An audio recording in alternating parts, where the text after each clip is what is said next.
Hi, class. For this lecture, we're going to look at the importance of making timelines and setting goals. So, the reason it's important that we set goals and we manage our time effectively is because it enhances our motivation and focus, and it facilitates success in aspects of our life. So, it's going to help us be more successful in the things that we do in life, right? Especially when it comes to helping our students. All right.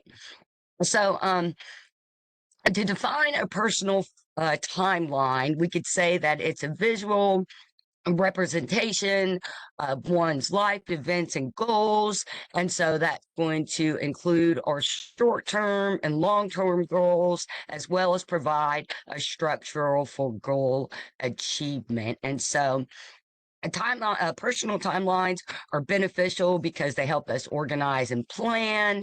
They encourage self-reflection and self-awareness, and they enhance the clarity of our goals and the progress that we are making. So one of the key things I think to take away when it comes to setting goals and managing our time is that we have to be realistic too. Life presents us with challenges all the time. And so part of learning to, set goals and manage our time effectively is, part of that involves, trying to anticipate those challenges and the stressors that are going to come up and allowing ourselves to be flexible. Because, sometimes you may create a goal and something happens in life to throw you off and you do not achieve that goal. So, if that happens, you don't want to get down on yourself because that's something we tend to do. Be like, oh, it was something I wanted to do, and now I'm not going to be able to do it. That's okay. Look at that as an opportunity to learn and grow. Maybe that goal was not a part of your life purpose, or maybe you have to work on something else inside yourself before you can achieve that goal. So so it's important and to have that self-reflection in the process of setting our goals. And then, like I said, just not getting down on ourselves if we don't achieve our goals. That's where we're challenged to be more creative and be flexible and pretty much adapt to what's going on in our life. All right. So, when we're tracking our goals, that's of course is a crucial component of our personal timeline. So we want to think about the type of goals that we want to achieve. And then we usually put those into two categories. We have those short-term goals which are the immediate achievable goals with a specific time frame. And those help improve learning and skill development.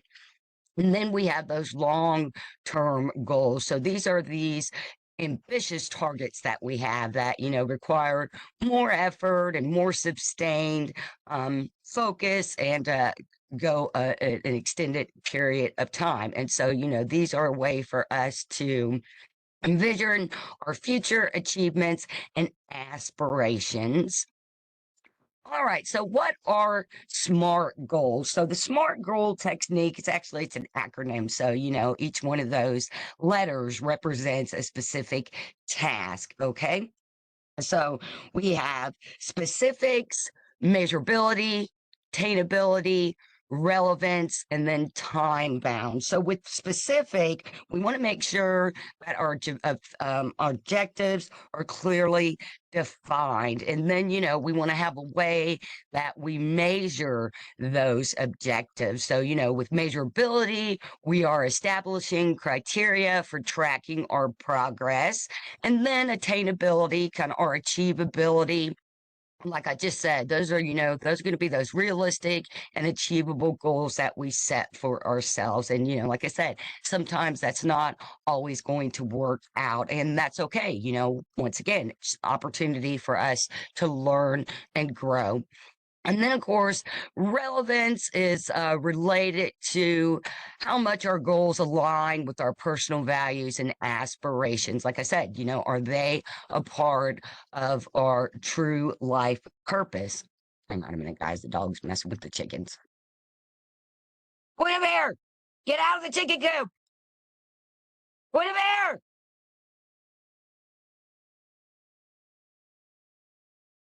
Guinevere! No dogs at the chicken coop! Out! Come on, my angel! Come on, Guinevere!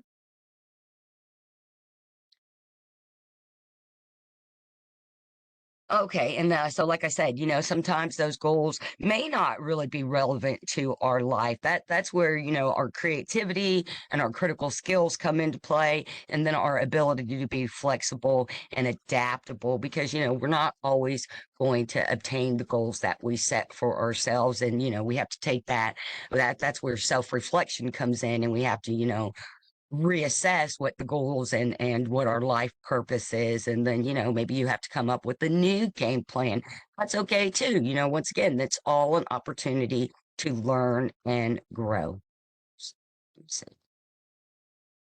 All right, and so then when it comes to those time frames for our goals, maybe sometimes we don't really have an idea of where to start. So, start small, start with those short-term goals. What are some daily goals that you can achieve? And then, once you hit those daily goals and work yourself up to weekly goals and monthly goals, and then you can have that long-term projection. And, a lot of times long-term projections within like a business framework or say like a nonprofit framework, you're setting goals that you're going to accomplish in a specific amount of time so that as you go along with, for example, your nonprofit, you're setting goals that are going to allow you to grow more with your nonprofit, because you'll say, okay, well, we have yearly goals, so in this year we want to at least try to accomplish this. And then if you get that accomplished, you can say, okay, well, if we could do this in a year, what can we do in like 5 years or 10 years or even lifetime or lifelong goals that can be accomplished.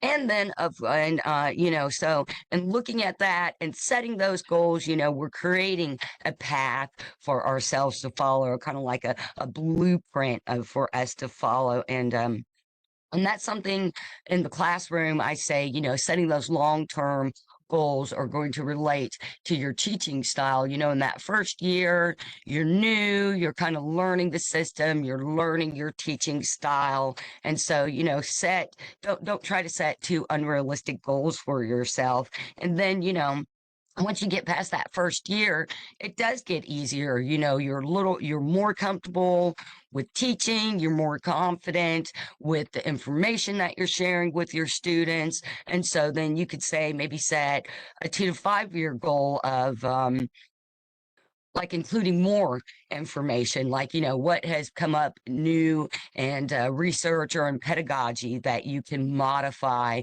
say, your lecture so that you're including that information too. And you see, that's a way for you to help yourself and your brain grow and become more critical and more creative. And then say, in 10 years, you'll probably have a whole different teaching style than when you first started.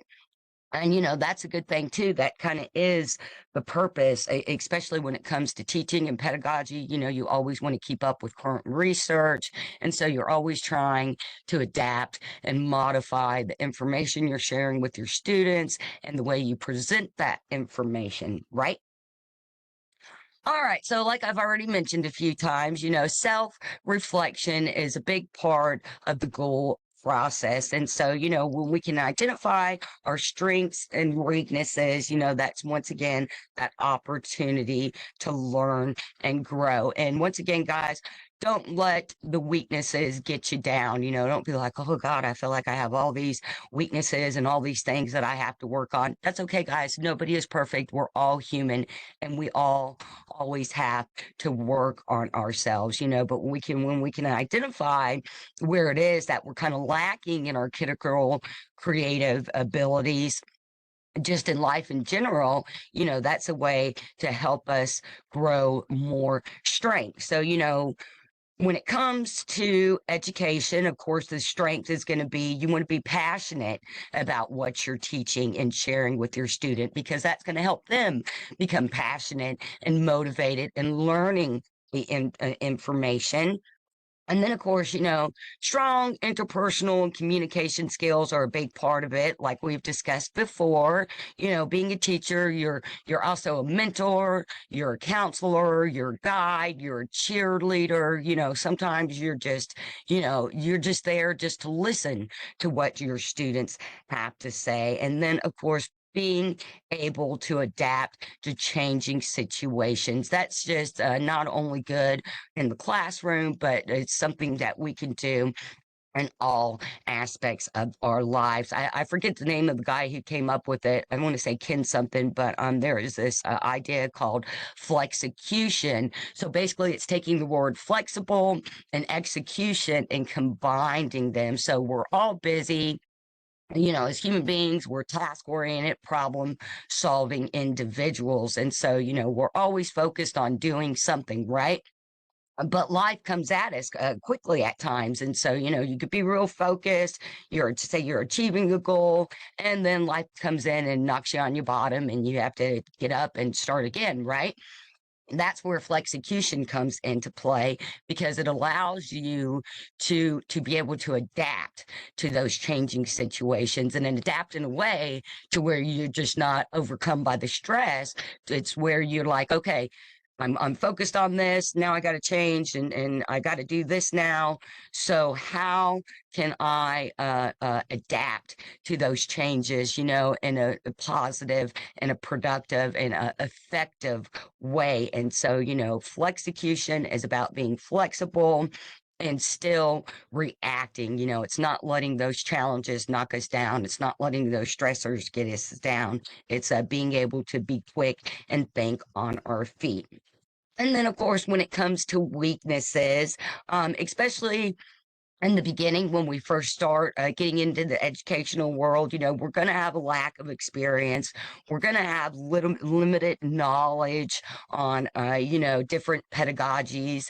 And, time management is going to be a challenge, because once again, we're adapting to a new environment. And so, that's going to put us in a new state of mind. And sometimes that can be stressful on us. So when you have a timeline, when you have goals, it's easier to deal with those stresses, challenges, because once again, you have to look at it as an opportunity to learn and grow. All right, so just to recap, a way that we can do that is, create a timeline with those specific deadlines for each goal. If you're new to these type of techniques, keep it basic, keep it simple. That's really my suggestion for everything in life. We tend to, as humans, we tend to be inside our head a lot more than anything. And sometimes we project onto situations things that are in our head and aren't true. And, sometimes we may set goals that aren't really realistic. And that's okay. By getting this visual representation and creating these timelines, identifying our strengths and weaknesses, they're just all ways that we are able to just learn and grow in our life. And then, that's going to translate to our students, because then we're setting that positive example for them. So, all right, guys, that wraps up our brief lecture here on timelines and setting goals. Once again, here are my references. So you guys have those as a model. Remember, APA always follows that formula. And if you guys ever need any help with your APA, writing, research, anything with class, reach out to me. So thanks for listening today, guys, and I'll see you in class. All right, bye.